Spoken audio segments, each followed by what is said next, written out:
Issues. Well, again, IT is going to say that's another piece of hardware to manage, right?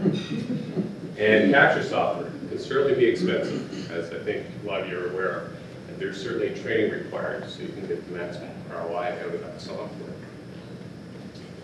Let's take a look at some scanned documents. So this is from a Canon MFP. And as you notice here that there is no page orientation correction. And there's one document there that's even very skewed. There's no deskew capability. It's got file sizes ranging from 152 kilobytes up to just over a megabyte for color RSVP.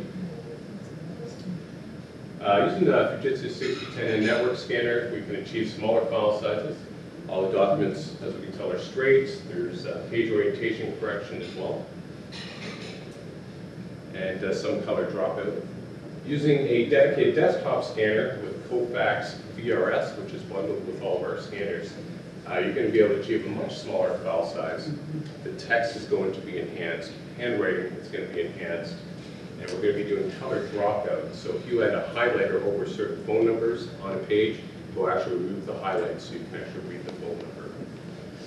And if you're going to conduct OCR, optical character recognition, ICR, which is handwriting recognition, or OMR, mark recognition, you want to get the best image quality possible, smallest file size possible, dark information on a white background, and that's exactly what VRS is designed to do. And as opposed to having to use terabytes and terabytes of space, certainly save a lot of storage space if you have a file size that's literally 1/100th almost of the original using an MFP. Let's take a look at this even closer. So here's the image quality from that MFP, scanning a simulated parking ticket. Network scanner, we'll see it's less than half the file size. And then what we'll notice over here is with the desktop scanner with VRS, we have a very small file size, 24 kilobyte, and we even have much more color dropout here. So we can see the data much better, darker handwriting again, and of course the text has been enhanced. So from an IT perspective, the way you want to look at it is if you have a high number of users in an organization with infrequent scanning requirements, an MFP may be good. And if all they're really scanning is letter-sized documents, single-sided, and if they want to save it to a network folder, that's probably all they're going to need. The network scanner, again, a high number of users perhaps, but a larger scan or a higher scan volume per user, that's where it would be more essential. And if you have a very large scan volume, then a dedicated scanner per user would be an ideal situation. Most organizations, when they're deploying or starting out with document imaging, they typically pick a department that's got high paper volume, like accounts payable, accounts receivable, and then the dedicated scanners are ideal in those situations. So again, just to highlight out here, that training issues with the MFP, certainly training issues with a dedicated scanner and sophisticated image capture software. Network scanner is best for hard-to-train deployments. You can just set a simple button that does all the automated image cleanup, you save it to one location. Now, if you have a mission-critical environment, so if you need to tie into a back-end application, the dedicated scanner is the most ideal situation, especially if it's mission-critical. Our network scanner can be tied into many back-end applications. We do have SDK available to do that, as well as connectors for various different back-end systems. For example, if you want to scan into a Microsoft SharePoint server, you can do that out of the box. MFP don't tend to work very well with back-end applications. They can scan to a network folder. If your software supports watch folder capability, it may be an ideal solution. Let's take a look at some office productivity with respect to scanning.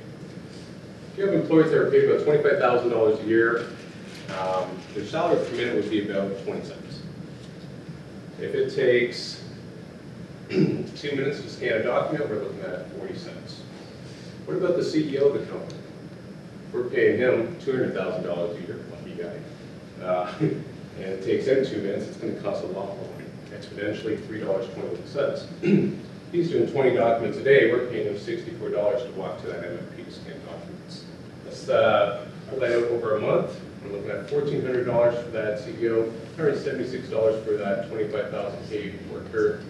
And then yearly, we're looking at a differential of $2,000 up to $17,000. Now, what if MFPs charge for scanning? And believe me, they want to. Most MFPs are leased devices, and you're paying cost per page for print or for scan. And if you're using that as a dedicated scanning device and the scanning mechanism breaks, it's costing that MFP manufacturer or the company who leased you the equipment money every single time they have to send someone to fix it. So they're trying to figure out how to charge you for this. And some of that certainly figured out ways to do that already. So let's say they wanted to charge a penny per scan, and you're doing 5,000 pages a day. You're looking at about $1,250, $30,000 a year. At that price, you could buy many dedicated scanners for individuals in your organization that would require it, or network scanners for that matter. So to summarize, an ideal use case for an MFP is when there's a general need for office scanning. It's not a high volume requirement, and people just want to look at scanning the email or to a folder, PDF format. It can be used as a backup to a dedicated document scanning solution. So if you had a document scanner go down because you didn't have consumables for it or whatnot, then you could use it as a backup.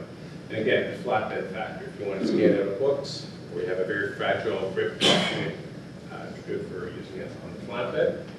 And if you need to share the device over many users, then this is certainly ideal. And if you're scanning the paper that's been printed on the unit with the MFP, it's the ideal situation. Now, for network scanners, it's an easy-to-use device. So if you don't want to spend a lot of time in training many users how to use it, this is ideal. It can work with your line of business application, and high number of infrequent users, it can be good for that as well, and all types of different documents. Essentially, when your scanning requirements are bigger than printing and copying, then you should definitely put in a dedicated network scanner, maybe even to complement an MFP in the organization. All right, so dedicated scanners. Number of documents scanned per day or month justifies it. So typically, rule of thumb there is, if you have an individual scanning more than 5 multi-page documents per day, a dedicated scanner at their desktop might be ideal. Document complexity. So you have various different paper types, paper thicknesses, different designs of paper and whatnot. You will have the flexibility of scanning all those with a dedicated scanner. Security requirements, mission-critical business applications, and for a defined business process. Thank you very much.